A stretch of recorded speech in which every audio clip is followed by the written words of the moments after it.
경기도 수원 곳곳에 까마귀떼가 출몰해서 주민들이 불편을 호소하고 있습니다.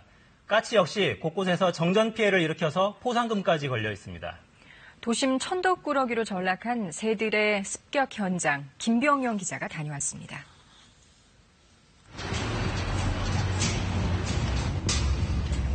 경기도 수원의 번화가 어둠이 내리자 모습을 나타내는 새들이 있습니다. 하늘 위를 날아다니다가 인근 전선과 전봇대 위를 빽빽하게 점령한 새는 바로 까마귀. 적어도 수백 마리는 돼 보이는데요. 좀 혐오스럽습니다. 우리나라 이제 사람들이 까마귀 자체에 이제 예전부터 기분이 그렇게 안 좋게 생각들 하니까. 매일 해질 무렵 나타나 새벽까지 도심에 머무르는 까마귀. 수백 수천의 까마귀들이 전선 위를 점령하고 앉아있다 보니 배설물 때문에 피해를 입는 시민들이 적지 않습니다. 전기줄이 있는 데가 보통 바로 아래가 사람들이 다니는 인도고 그리고 차들이 주차해놓은 주차 라인이란 말이에요. 거기다가 이제 배변 활동을 하니까 차가 지저분해지고. 차 뺀 지 지금 4년밖에 안 됐는데 세차를 한두 번 한 게 아니에요. 세차하면 또 그러고 하면 또 그러고. 주변을 돌아다니며 확인해봤는데요. 주차해놓은 차 위에도 사람들이 다니는 인도 위에도 하얗게 말라붙은 까마귀 배설물로 가득했습니다. 까마귀 배설물에 맞을까봐 걸음을 서두르는 진풍경도 벌어집니다. 후저적 소리 들린다니까? 거리에서는 비명소리가 수시로 들리기도 하는데요. 배설물 지금 맞아가지고 뛰었습니다. 일단 좀 시끄럽고 일단 배설물 때문에 좀 지저분하기도 합니다. 인근 상인들도 피해가 이만저만이 아닙니다. 다른 데 진짜 저희가 청소를 매일 이것 때문에 1시간씩 해요. 여기 지금 하얗게 된 부분이 그래서 아침에 청소를 하는 거거든요. 막 이게 떨어지는 소리가 들려요. 툭툭툭 막 계속 떨어져요. 그럼 차도 막 소리 질러도 나갔다 다시 와요. 다시 바로 앉아요. 그냥 있죠.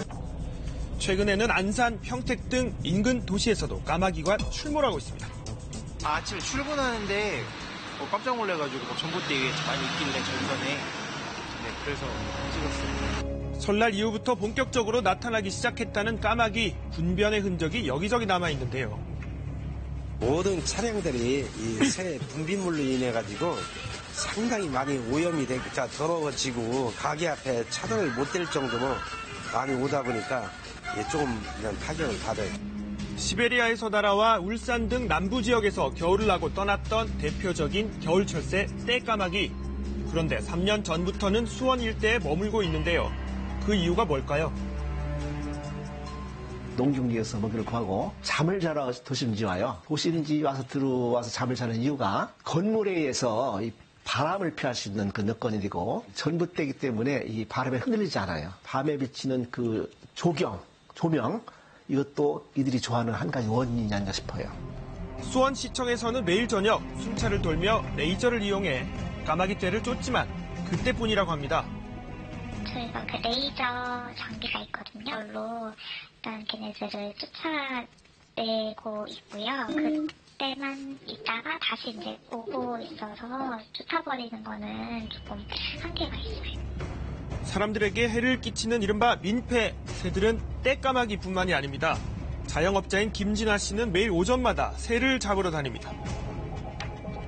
6개월 기간 동안 제가 잡는 양 평균치로 계산해보면 한 2,500마리? 이 정도 잡고 있어요. 김 씨가 잡으러 다니는 새는 바로 까치인데요. 한전은 지난 2000년부터 까치를 잡아오면 포상금을 지급하고 있습니다. 수렵단체 추천을 받아 전문 엽사를 고용하고 있다고 하는데요. 작년부터 이제 6,000원씩 받고 있거든요. 6,000원씩 받는데 이제 평균 제가 이제 포획하면은 한 해 겨울에 한 1,000만 원 정도 받아요. 김 씨는 돌아다니면서 까치를 잡고 둥지가 이렇게 보이면 한전에 사진을 찍어 보냅니다. 한전에는 이 까치집을 헐려 다니는 분들이 있어요. 그분들이 까치집을 이렇게 할 수 있도록 그렇게 사진을 보내주고 그렇게 하고 있습니다. 이처럼 한전이 까치를 잡는 데 힘쓰는 이유는 정전 때문입니다. 까치가 이렇게 전봇대, 배전반 등에 집을 지으면 유전 위험이 커진다고 하는데요. 까치가 송전탑 같은 높은 곳을 좋아하거든요. 집을 짓는 재료가 나뭇가지나 주변에 있는 철사토막가지를 물어다가 집을 져요. 그러다가 철사토막 같은 것이 이 전선 좌우에 붙이는 순간 정전되거든요. 자, 까치 포획에 대한 농민들의 반응도 좋은 편입니다. 합선돼가지고 정전 생길 수도 있고 좀 위험하지. 불날 수도 있고 그렇잖아요. 저런 거는 제거해주면 우린 좋아. 타력 포대를 뜨더라. 그렇게 하고 여기 과일나무 있는데 그래서 다 쪼아. 그래서 피해가 있어요. 잘 잡는 것 같아. 하지만 까치는 여전히 골칫덩이인데요. 굉장히 영리해요. 천적을 피할 수 있는 능력이 탁월하고 둥지도 높은 전선이나 높은 나무 꼭대기에 짓기 때문에 접근도 어렵고 번식력도 강하고. 도시화가 진행되고 기후가 변하면서 환영받는 곳이 아닌 도심 천덕꾸러기 신세가 된 야생 조류들. 변하는 습성에 대한 원인을 찾고 공존의 해법을 하루빨리 찾아야 이 새들과의 불편한 동거가 끝나지 않을까요?